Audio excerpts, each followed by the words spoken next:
So if you remember, one of the issues of command line operating systems is that they don't have a high degree of discoverability. And what we mean by that is in a GUI-based operating system, you can just poke around with the operating system. You can look, you can hover over buttons and over menu options in different areas, and you can right-click and you can just poke around and discover how it works. Well, with the command line operating system, you don't have that same degree of discoverability. So you've got to know a little bit more about it to function in it. Well, PowerShell gives us a couple of tools to add to that discoverability. Now, I am remotely connected to my server here. Remember, my server is running a standard install without a desktop experience. So when I walk away from my server, it shuts down my session and brings me to this blank screen. Now, if I had a GUI, it would be asking me, prompting me to log in. But since I don't have that, what I'll do is I'll do the Control-Alt-Delete. And I'm remotely connected to it during using VNC, so I have to come over here and hit this button, which will send a Control-Alt-Delete. And that will bring this up. So I can sign out, switch user, go to Task Manager. And just to show you what this looks like, I'm going to go ahead and sign out. So that brings me to this screen, which is where it's prompting me Control-Alt-Delete to unlock. So I'm going to unlock. And that's going to bring me to a command prompt. Now, if I exit my command prompt, it brings me back here, which is where we started.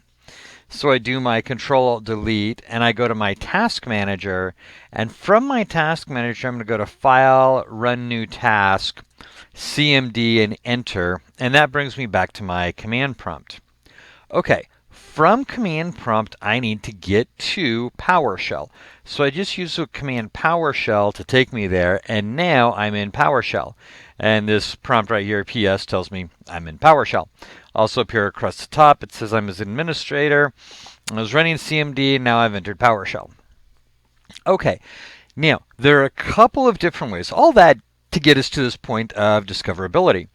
There are a couple of different tools that we'll use to discover PowerShell commands. And it's get command and get module. So let's start out with the get command commandlet. So it's get command. Now, I have several different options here. I probably just don't want to hit get command or it'll list all of them for me. And that's kind of scary. Yeah, I can paginate that by using the piping that to more. But that's still way more than I'm going to want. So to filter out on my get command, I can use for or look for specific things. So let's say I wanted to look for commands related to physical disk. Then I could do, and remember, commands for commandlets for PowerShell tend to be single, not plural. So it would be physical disk, not physical disks. So let me just look for disk in general. So I'm going to do get command asterisk disk asterisk. And that will give me every command that has disk in it. Now I'm going to pipe this through more again so we can look at it a little slower. And so it'll give us the command type, the name, the version, and then what source. Now the source is which module that this command is in. So remember that because we're going to come back to that. So we have different command types. We've got aliases, we've got functions, we've got commandlets, and we've got applications. Now, for our purposes at the moment, a commandlet and a function and an alias are going to work the same. An application is going to be an external application that's not part of PowerShell. Let me go back up and view this again. So this is going to be the name of the command and then the version of the command. Now, you'll see here we have physical disk indication, we've got virtual disks, we've got disk SNV, we've got all kinds of things. So if I want to filter this down a little bit more, I can change my search criteria. And there's a couple of different things here that are going to be really useful. So it's going to be the parameters noun and verb. And remember, PowerShell uses a verb-noun structure. So all of its commandlets are a verb, sort of. They're a little sketchy on that sometimes. A verb dash the noun. So I can do get dash command, and I want to see everything that has a noun, or this is what I'm working with, of physical disks. And that'll show me all of my physical disk commandlets. Now, it's only going to show me ones that are exactly physical disk.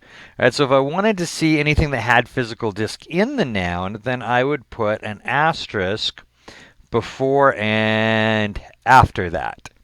And that's going to give me things like physical disk indication. Or if I had something else that came before physical disk, it would show me that too. So that noun, and this is one I will use a lot. I will actually use nouns more than I will use verbs because I want to know what can I do with a physical disk. Or here's another one. I know I can use the get child item. What other commands can I do that will let me work with the generic item? And so that's just, let me scroll back up here so we can see it. Get command with noun of item. All right, now verbs will work the same way, and it will let me choose the first word here, so the verb, sort of. So I can do get command. I want to have everything with the noun that includes item, and I want a verb of get, because I'm not trying to change, I just want to see what information I can get. So here are all of my get commands that include information, or that include a noun that has the word item in it. So get child item, get control panel item, get item property, get item property value. And so now I can filter out down which commands that I want to look for. Now the other thing to be aware of is this source over here. Now this source, I said earlier, these are the modules that these commandlets, or commands in general, whether commandlets, functions, or aliases, are stored in. So if I want to see what modules I have, I can issue the command get module. And a module, not module, and a module is going to be all the grouping of related PowerShell commandlets, or functions, or aliases, or whatever. Now when I do get module, it only gives me 2 of them. And over here you're going to see modules like pester, which was not in my module list. Well, to discover more modules, I'll issue the command get module. By the way, get module just shows me the ones that are currently installed in this session. I'm going to do -list available. And this is going to show me all of my modules that are installed on this system. Let's type that some more. And so this is going to show me right up here all of my modules.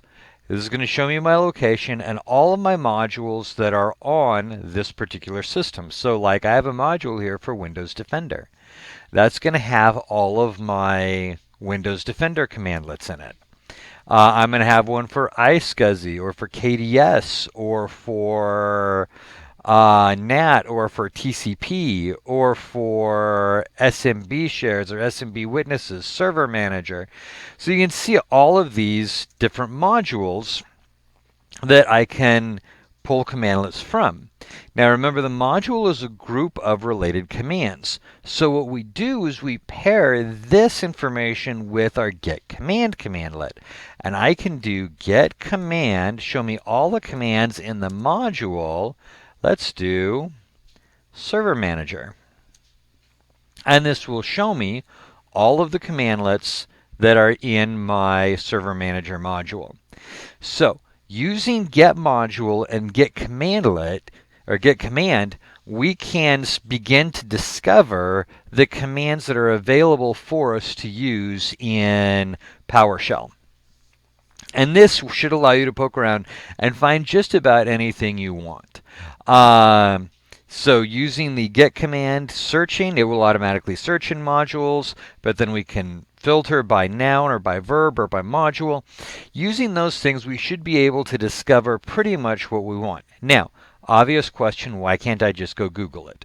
Well, you can. It actually works really well. Interestingly enough, by the way, there's a lot of Google documentation, or documentation you'll find using Google, that will tell you to utilize the command in a module, like get Windows feature is in our server manager module, that you have to install the module. You actually don't. When you do the commandlet, it will automatically install the module for you. And so now you see server manager is in my list of installed modules. So you don't have to worry about that too much. Anyway, back to the question. Why don't I just go Google whatever commandlet that I want? Google how to do something. Well, you can, and we actually do it quite a bit. Occasionally, the documentation you find there is going to be a little bit out of date, so just be aware of that. But if you're sitting here on a install where you don't have a GUI, you might not have that option. So you need to know the git command and the git module commandlets so that you can discover the information without having to go to Google. Okay, so that's step one. Step two is, how do we actually use these commands? I've discovered what my command is using my git command and git module. Now how do I discover what I can actually do with it? Well, that's going to be something we're going to tackle in our next video.